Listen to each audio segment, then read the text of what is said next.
요즘 들어 이상한 소문이 돌기 시작했습니다. 내일부터 기초연금이 끊긴대. 61년생부터는 못 받는다더라. 처음에는 그냥 웃어넘겼습니다. 하지만 카카오톡 단톡방마다 이 이야기가 퍼지기 시작하자 저도 마음이 불안해졌습니다. 혹시 나도 이제 못 받는 건 아닐까? 새벽에 눈을 뜨면 제일 먼저 휴대폰을 확인하게 됐습니다.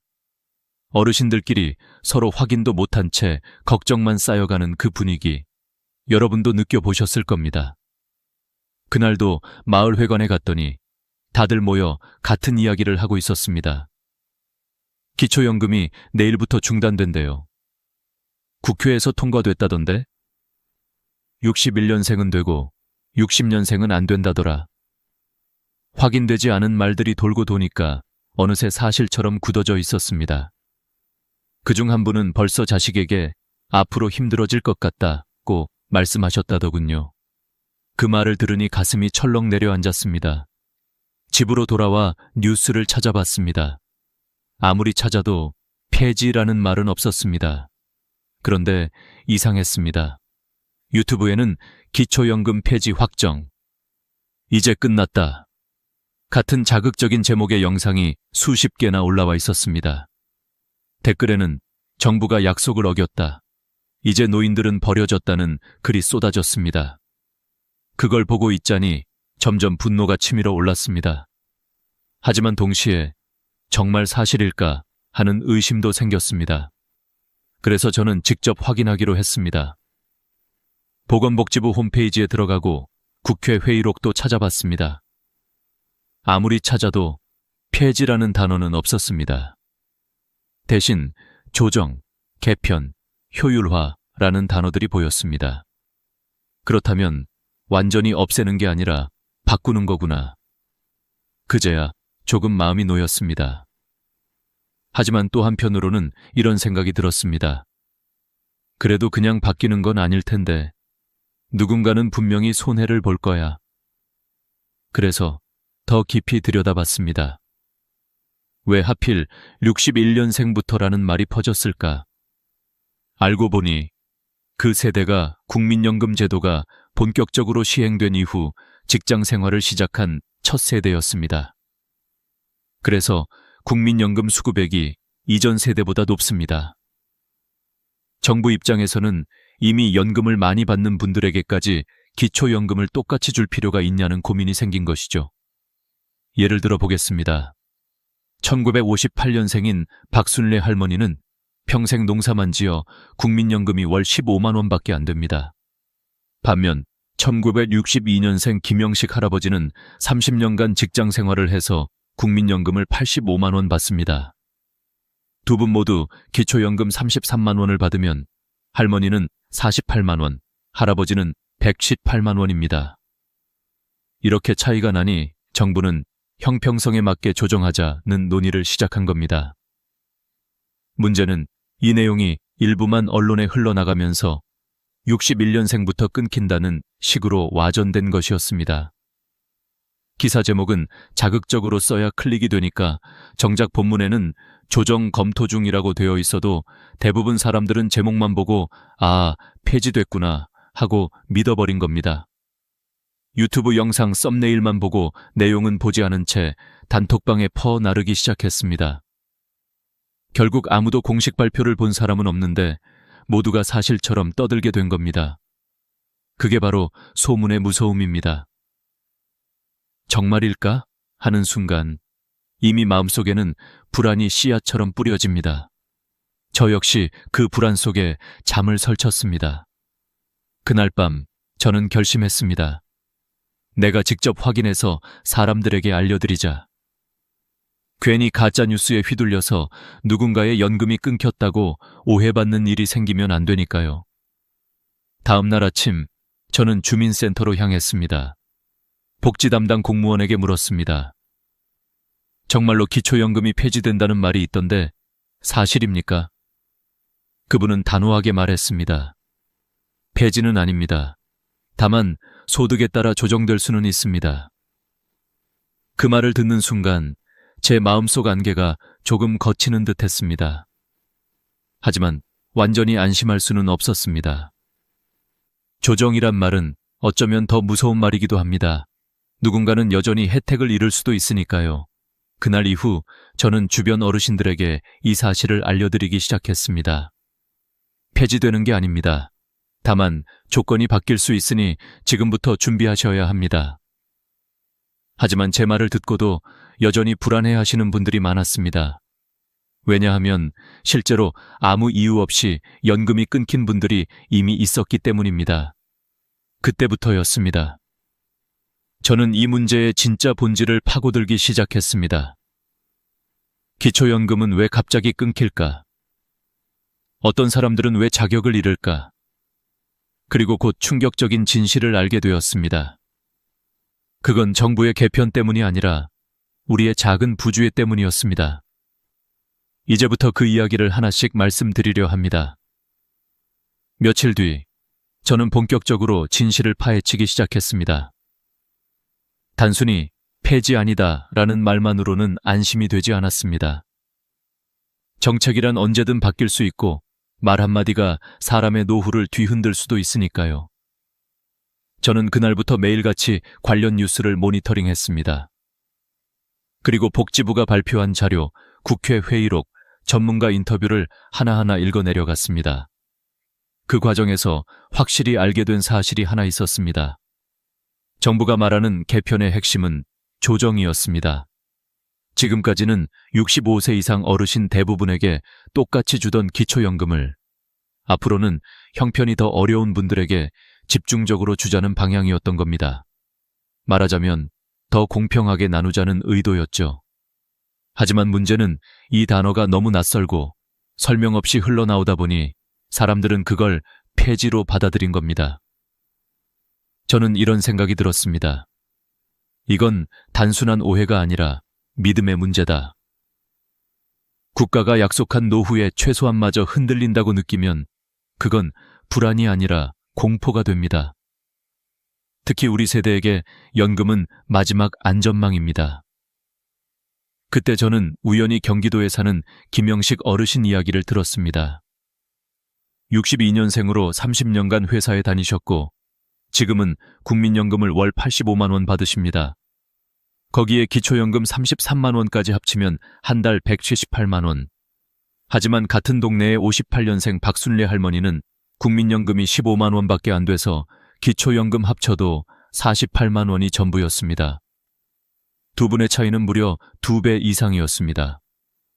정부는 이런 상황을 두고 고민하기 시작한 겁니다. 이미 충분히 연금을 받는 분에게까지 동일하게 지원하는 게 맞는가? 반면 정말 힘든 분들에게는 조금 더 드려야 하지 않나? 이런 논의가 선별 강화라는 이름으로 시작된 것이었습니다. 하지만 언론은 이걸 다르게 썼습니다. 61년생부터 연금 중단, 차별 지급 논란. 단어 몇 개만 바꿔도 의미는 전혀 달라집니다. 사람들은 제목만 보고 놀랐고 그 불안이 그대로 카카오톡으로 유튜브로 퍼져나갔습니다. 그때부터였습니다. 기초연금은 사라진다. 정부는 노인을 버렸다. 라는 소문이 걷잡을 수 없이 커졌습니다. 그 소식을 들은 저의 이웃 정순례 할머니는 며칠 동안 밥도 제대로 못 드셨다고 합니다. 이 나이에 또 일할 수도 없는데 연금마저 끊기면 어떡하냐고 눈물을 흘리셨죠. 저는 그 모습을 보며 가슴이 먹먹했습니다. 누군가의 작은 오해가 이렇게 큰 불안으로 번질 줄은 몰랐습니다. 그날 밤 저는 제 스스로에게 다짐했습니다. 이건 그냥 뉴스가 아니다. 사람들의 생계 이야기다. 내가 직접 알려야겠다. 저는 카메라를 켜고 기록을 시작했습니다. 정부가 정말 폐지라는 단어를 쓴 적이 있는지, 조정이 어떤 의미인지, 그리고 왜 61년생부터 언급되는지를 하나하나 정리했습니다. 그 과정에서 저는 또 다른 사실을 발견했습니다. 정말로 기초연금이 끊긴 분들이 있었다는 겁니다. 하지만 이유는 달랐습니다. 정부의 정책 때문이 아니라 대부분 본인도 모르게 기준을 넘었거나 확인 절차를 놓친 경우였습니다. 그 이야기를 들으며 저는 충격을 받았습니다. 정책보다 더 무서운 건 몰라서 잃는 것이구나 이제 저는 그분들의 이야기를 전해야겠다고 생각했습니다. 왜냐하면 그들의 실수가 곧 우리의 내일이 될 수도 있기 때문입니다. 지금부터 말씀드릴 이야기는 단순한 사례가 아닙니다. 우리 모두가 한 번쯤 겪을 수 있는 현실입니다. 제가 처음으로 만난 분은 부산에 사는 이미자 할머니였습니다. 올해 78, 평생 시장에서 나무를 팔며 자식 셋을 키워오신 분이었습니다. 어느 날 갑자기 구청에서 전화가 왔답니다. 할머니, 기초연금 수급 자격이 상실되셨습니다. 지난 2년 동안 받으신 금액 800만 원을 반환하셔야 합니다. 할머니는 그 말을 듣고 멍해졌다고 합니다. 내가 뭘 잘못했는데요? 나 아무것도 바꾼 게 없어요. 하지만 문제는 전혀 예상치 못한 곳에 있었습니다. 아들이 엄마를 위해 적금을 들어놓은 것이 화근이었습니다. 할머니는 그 사실조차 몰랐는데 정부 전산에는 그 적금이 고스란히 본인 재산으로 잡힌 겁니다. 결과적으로 기준을 초과한 것으로 계산되어 자격을 잃어버린 것이었죠. 그 이야기를 듣고 저는 참담했습니다. 착한 마음으로 한 효도가 어머니의 불이익이 되는 세상이라니. 하지만 이런 일은 생각보다 흔했습니다. 인천에 사는 최민기 어르신도 같은 이유로 연금이 끊겼습니다. 딸이 매달 50만 원씩 아버지 통장에 넣어드렸는데 그게 1년 동안 쌓이면서 예금액이 600만 원을 넘겼습니다. 거기에 오래전에 사두었던 시골 땅값이 도로 개통으로 공시지가가 5배나 올랐던 겁니다. 어르신은 그 땅이 어디 있는지도 잊어버리셨지만 정부 전산은 잊지 않았습니다. 결과는 명확했습니다. 소득기준 초과, 기초연금 지급 중단. 결국 최 어르신은 지난 2년간 받았던 800만 원을 전액 반환해야 했습니다. 저는 이 이야기를 듣고 주민센터 담당자에게 물었습니다. 이런 경우가 정말 많은가요? 그분은 잠시 한숨을 쉬더니 이렇게 말했습니다. 생각보다 훨씬 많습니다. 대부분 몰라서 그렇게 됩니다. 그 말을 듣는 순간 저는 이상한 씁쓸함을 느꼈습니다. 법은 냉정했고 시스템은 정확했지만 사람의 사정은 너무 복잡했습니다. 그날 집에 돌아오는 길에 저는 제 어머니를 떠올렸습니다. 어머니도 예전에 국민연금보다 기초연금이 더 크다고 좋아하셨던 분이었습니다. 이제는 한 달 생활비라도 조금은 여유롭다 며 웃으시던 그 얼굴이 떠올랐습니다. 그런데 만약 어머니도 이런 이유로 갑자기 연금이 끊겼다면 저는 얼마나 당황했을까요? 그날 밤 저는 어머니께 전화를 걸었습니다. 엄마, 혹시 기초연금 다시 확인해 보셨어요? 요즘 기준이 좀 바뀌었다던데. 나는 잘 받고 있는데 뭐가 문제야? 혹시 엄마 이름으로 적금 같은 거 들어놓은 거 있어요? 그건 네가 옛날에 하나 만들어줬잖니. 순간 저는 식은땀이 났습니다. 그거 아직 유지되고 있어요? 그럼 그대로야. 그날 밤 저는 잠이 오지 않았습니다. 이건 남의 일이 아니었습니다. 다음 날 아침 저는 복지로 사이트에 들어가 직접 모의 계산을 해봤습니다. 다행히 기준 안에는 들었지만 금액 차이가 생각보다 미묘했습니다. 예금액이나 땅값이 조금만 올라도 언제든 기준을 초과할 수 있는 수준이었습니다. 그제서야 알았습니다. 기초연금은 받는 것보다 지키는 게 더 어렵다는 사실을. 이런 일이 한두 번이 아니었습니다. 충남의 김진수 어르신은 확인조사 통보를 무심코 지나쳤다가 자격이 중단되었습니다. 매년 받던 거니까 당연히 자동으로 나올 줄 알았던 거죠. 하지만 정부는 일정 주기로 소득과 재산을 다시 조사합니다. 그 과정에서 응답이 없으면 자격이 자동으로 정지됩니다. 김 어르신은 2달치 연금을 날려버렸습니다. 저는 그 이야기를 듣고 확실히 깨달았습니다. 이건 단순히 행정이 아니라 생존의 문제다. 연금은 끊기는 순간 곧바로 삶이 흔들립니다. 단 한 통의 편지, 단 하나의 미신고가 인생 전체를 뒤집을 수 있는 겁니다. 그래서 저는 그날 이후 모든 인터뷰의 첫 질문을 이렇게 바꾸었습니다. 최근에 주민센터에서 보낸 우편 확인하셨어요? 혹시 자녀 명의로 된 재산이 있나요? 가족 구성에 변화가 있으셨나요?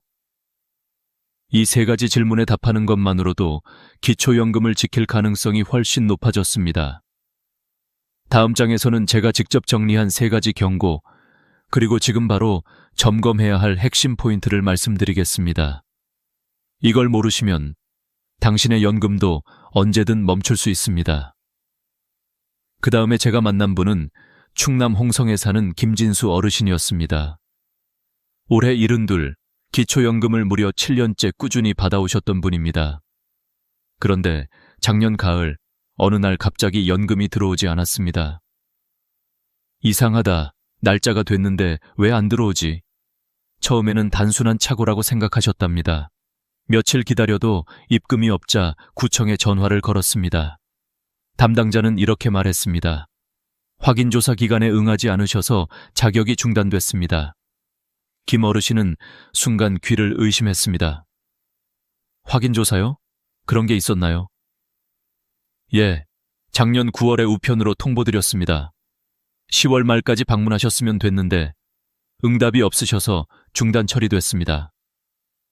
결국 어르신은 서둘러 주민센터에 가서 다시 신청을 해야 했습니다.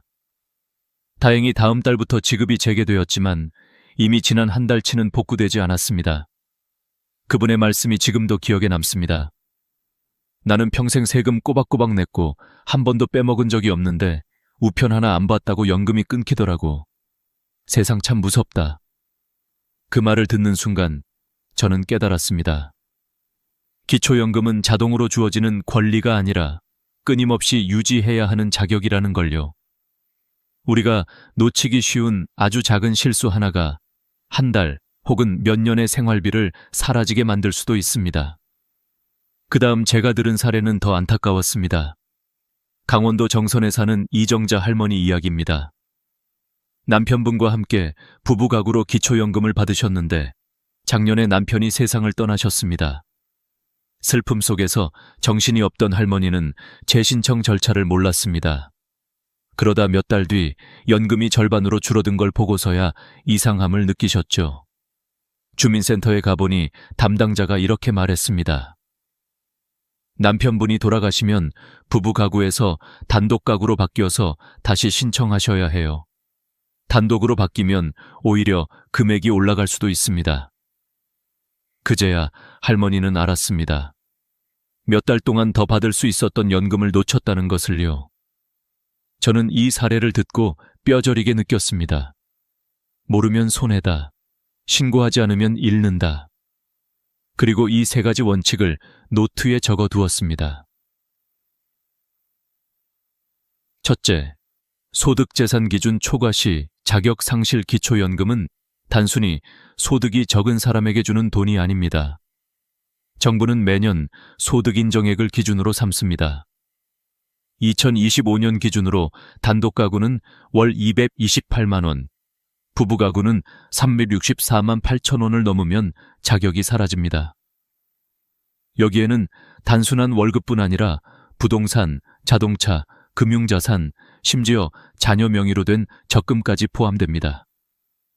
즉, 내 명의로 된 게 없는데 괜찮겠지 하다가도 배우자나 자녀의 재산이 같은 주소지에 있으면 합산될 수 있다는 뜻입니다. 그래서 저는 여러분께 꼭 이렇게 말씀드립니다. 자녀가 내 이름으로 뭐라도 사줬다면 즉시 신고하세요. 신고를 하면 다시 계산해서 기준 안에 들면 계속 받을 수 있지만 신고하지 않으면 나중에 부정수급으로 간주되어 수년치를 환수당할 수도 있습니다. 둘째, 확인조사, 통보 무시 시 자격 중단 정보는 2년이나 3년에 한 번씩 확인조사 우편을 보냅니다. 그 안에는 소득재산 변동 여부를 확인하러 오세요 라는 안내가 들어 있습니다. 그런데 우편을 못 보거나 귀찮아서 넘기면 자동으로 지급이 중단됩니다. 이건 단순한 행정이 아니라 법적 절차입니다. 따라서 우편이 오면 반드시 읽고 기한 내에 주민센터를 방문해야 합니다. 단 30분이면 끝납니다. 하지만 그 30분을 미루면 몇 달의 연금이 사라질 수 있습니다. 셋째, 가구 구성 변화 시 즉시 신고 가장 흔한 실수가 바로 이겁니다. 자녀와 합가했거나 배우자가 사망했거나 손주가 함께 살게 되었을 때입니다. 기초연금은 가구 단위로 소득과 재산을 계산하기 때문에 가구 구성 변화는 곧 자격 변화로 이어집니다. 특히 아들 집으로 들어간 경우 그 아들의 재산까지 합산되어 자격이 박탈될 수 있습니다. 반대로 배우자가 돌아가셨다면 단독 가구로 바뀌어 오히려 금액이 늘어날 수도 있습니다. 이 모든 건 신고를 해야만 반영됩니다. 이 세 가지 원칙을 지키기만 해도 억울하게 연금을 잃는 일은 거의 없습니다. 저는 이 이야기를 들을 때마다 이런 생각을 합니다. 기초연금은 단순히 돈이 아니다. 그건 국가가 나에게 당신의 삶을 존중합니다 라고 말해주는 마지막 신호다. 그 신호를 잃지 않으려면 우리가 먼저 스스로를 챙겨야 합니다. 편지 한 통, 신고 한 번, 조회 한 번이 여러분의 노후를 지킬 수 있습니다. 다음 부분에서는 앞으로 실제로 어떤 변화가 올지, 그리고 누가 영향을 받게 될지를 구체적으로 알려드리겠습니다. 이건 단순한 예측이 아니라 이미 국회 안에서 논의 중인 실제 내용입니다. 며칠 뒤 저는 복지부에서 공개한 국회 보고 자료를 입수했습니다. 그 안에는 향후 5년간 기초연금 제도를 어떻게 조정할지에 대한 정부의 구체적인 계획이 담겨 있었습니다. 제 눈에 가장 먼저 들어온 문장은 바로 이것이었습니다. 기초연금의 지급 대상 및 금액을 소득 수준에 따라 단계적으로 조정한다. 이 한 문장이 향후 수백만 명의 노후에 직접적인 영향을 미칠 것입니다. 저는 그 문장을 3번이나 읽고 또 읽었습니다. 폐지가 아니라 조정. 하지만 그 조정이라는 말이 누구에게는 희망이 되고 또 누구에게는 불안이 될 수 있다는 걸 곧 깨달았습니다. 정부의 방향은 명확했습니다. 첫째, 기초연금의 선별 지급 강화입니다. 지금까지는 65세 이상 어르신 중 소득 하위 70%라면 모두 33만 원씩 받았습니다. 하지만 앞으로는 같은 70% 안에서도 차등을 두자는 겁니다. 예를 들어 국민연금을 월 80만 원 이상 받는 분은 기초연금을 15만 원으로 줄이고 국민연금을 30만 원 이하로 받는 분은 50만 원까지 올리는 방식이죠. 이 말인즉 많이 받는 사람은 조금, 적게 받는 사람은 더 많이. 즉, 공평이 아니라 필요 중심으로 간다는 뜻이었습니다. 저는 처음엔 그 방향이 나쁘지 않다고 생각했습니다. 하지만 곧 이런 의문이 들었습니다. 그럼 국민연금을 성실히 낸 사람은 손해보는 건가? 예를 들어 평생 성실히 일하며 국민연금을 꾸준히 낸 61년생 이상 세대는 오히려 감액 대상이 될 가능성이 높습니다. 반대로 가입이 어려웠던 농어촌 어르신이나 자영업 종사자는 혜택을 볼 수 있습니다. 결국 같은 어르신이지만 처한 위치에 따라 결과가 완전히 달라집니다. 누구에게는 드디어 형평성이 맞는다가 될 것이고 누구에게는 이제 와서 왜 나만 줄이느냐가 될 것입니다. 그 불균형의 씨앗이 이미 싹트고 있는 것이죠. 그 둘째, 기초연금 금액 인상 가능성도 있었습니다. 놀랍게도 정부는 최대 지급액을 33만 원에서 40만 원으로 인상하는 방안을 검토 중입니다. 하지만 여기에도 조건이 있었습니다. 국민연금을 거의 못 받는 분들에게만 해당됩니다. 즉, 국민연금이 없는 분은 오히려 더 받게 되고 많이 받는 분은 오히려 줄어듭니다. 표면적으로는 인상이지만 실질적으로는 재분배 강화입니다. 저는 이 부분에서 부산의 정순미 할머니를 떠올렸습니다. 평생 식당일만 하셨지만 국민연금은 한 푼도 없습니다. 지금은 기초연금 33만 원으로 근근히 생활하고 계십니다. 이 개편안이 시행되면 할머니는 40만 원으로 올라갑니다. 한 달 7만 원 차이지만 그분에게는 시장에서 반찬 하나라도 더 살 수 있는 소중한 돈입니다. 반면 서울의 조진수 할아버지는 상황이 다릅니다. 30년 공무원 생활로 국민연금을 월 90만 원 받습니다.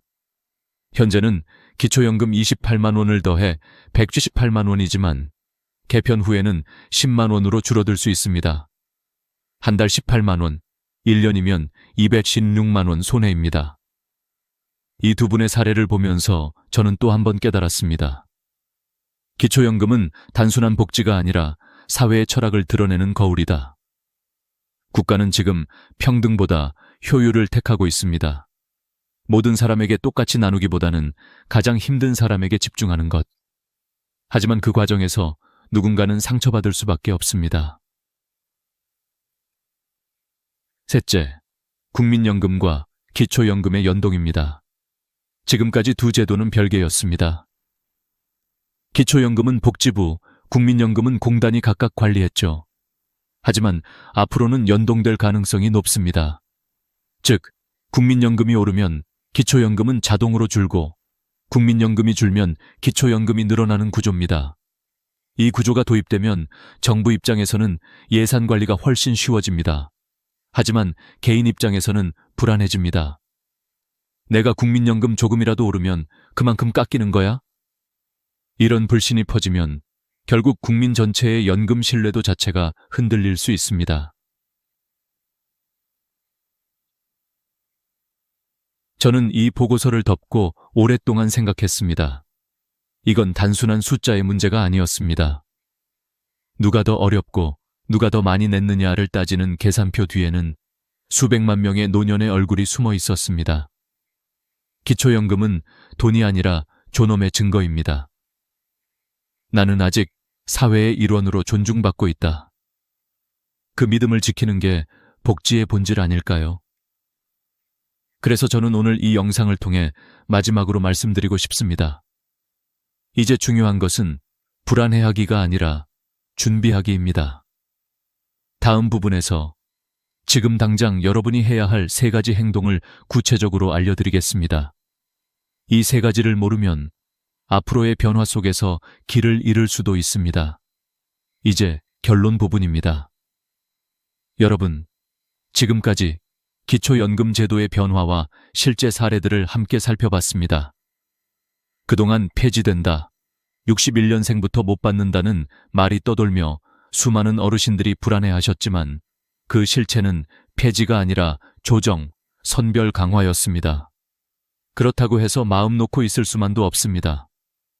왜냐하면 제도는 늘 바뀌지만 준비하지 않으면 피해는 언제나 모르는 사람에게 찾아오기 때문입니다.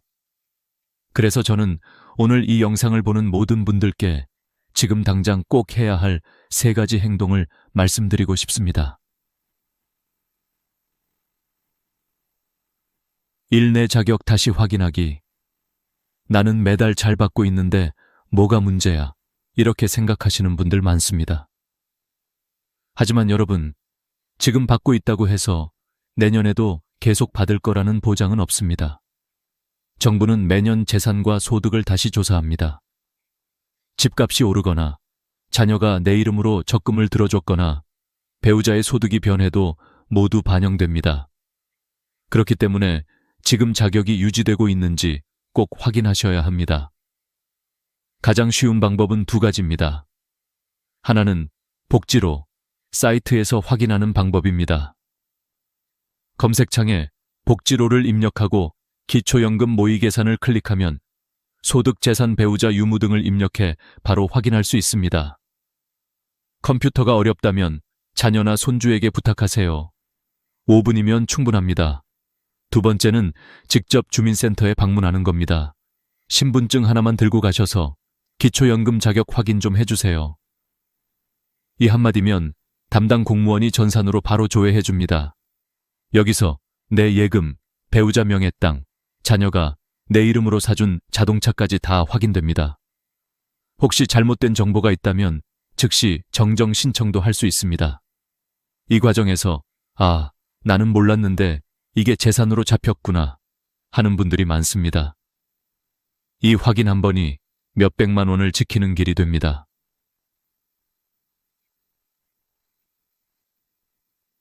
이 소득 재산 변동 즉시 신고하기 정부는 신고하지 않으면 모릅니다. 그런데 나중에 확인조사에서 걸리면 부정수급으로 처리됩니다. 그럼 어떻게 될까요? 지금까지 받았던 연금을 전액 환수해야 합니다. 심지어 가상음까지 붙습니다. 경기도의 송기철 어르신 사례가 대표적입니다. 아들이 세금 절감을 위해 아버지 명의로 오피스텔을 사줬습니다. 아버지는 그 집에 살지도 않고 월세도 받지 않았지만 명의가 본인으로 되어 있었기 때문에 법적으로 재산으로 계산됐습니다. 결국 3년간 받았던 연금 1,200만 원을 모두 반환하고 가상음 120만 원까지 더해 1,320만 원을 내야 했습니다. 내가 살지도 않는 집 때문에 연금까지 끊기다니. 이건 억울함이 아니라 제도의 냉정함이었습니다. 그래서 꼭 기억하세요. 자녀가 내 이름으로 보험을 들거나 땅을 사거나 적금을 넣을 때는 반드시 주민센터에 신고하세요. 신고한다고 해서 무조건 끊기는 게 아닙니다. 정확하게 계산해서 기준 안에 들면 그대로 유지됩니다. 하지만 신고하지 않으면 언젠가 큰 손해를 볼 수 있습니다. 3. 우편 통보와 가구 구성 변화. 꼭 확인하기 정부는 매년 확인조사 통보를 우편으로 보냅니다. 그런데 우편을 놓치면 자격이 자동으로 중단됩니다. 그거 그냥 광고인 줄 알고 버렸어요. 이 한마디 때문에 몇 달치 연금을 잃는 일이 실제로 많습니다. 또 혼자 살던 분이 자녀 집으로 들어가거나 배우자가 돌아가시면 가구 구성이 바뀌기 때문에 연금액도 달라집니다. 이럴 때는 반드시 다시 신청해야 합니다. 가끔은 줄어들지만 어떤 경우에는 오히려 더 받을 수도 있습니다. 신고하지 않으면 제도는 여러분을 모릅니다. 이 세 가지는 어렵지 않습니다. 단 1년에 한 번 30분만 투자하면 됩니다. 하지만 그 30분이 여러분의 노후를 지켜줍니다. 저는 수많은 어르신들의 이야기를 들으며 이런 생각을 하게 되었습니다. 연금이란 결국 신뢰의 문제다. 정부가 나를 믿고 나는 제도를 믿는 것. 그 신뢰가 끊어질 때 불안은 시작됩니다. 하지만 반대로 내가 조금만 더 관심을 갖고 움직이면 그 신뢰는 다시 단단해집니다. 어쩌면 지금이 가장 중요한 시기일지도 모릅니다.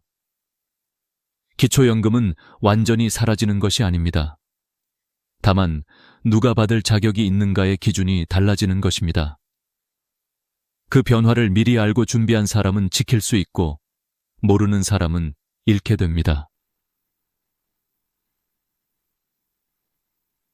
여러분, 오늘 이 영상을 끝까지 봐주셔서 정말 감사합니다. 지금 당장 복지로에 들어가서 내 자격을 확인해 보세요. 주민센터에도 한번 들러 상담받아 보세요. 이건 단순한 행정 절차가 아니라 여러분의 노후를 지키는 마지막 안전벨트입니다. 오늘 내용이 도움이 되셨다면 좋아요와 구독 버튼 꼭 눌러주세요. 이 채널은 앞으로도 여러분이 건강하고 안정된 노후를 살아가실 수 있도록 가장 빠르고 정확한 복지 소식과 실생활 팁을 전해드리겠습니다. 기억하세요. 연금은 돈이 아니라 존엄의 상징입니다. 그 존엄을 잃지 않으려면 스스로 먼저 지켜야 합니다. 여러분의 내일이 더 따뜻하고 단단해지길 진심으로 바랍니다. 감사합니다.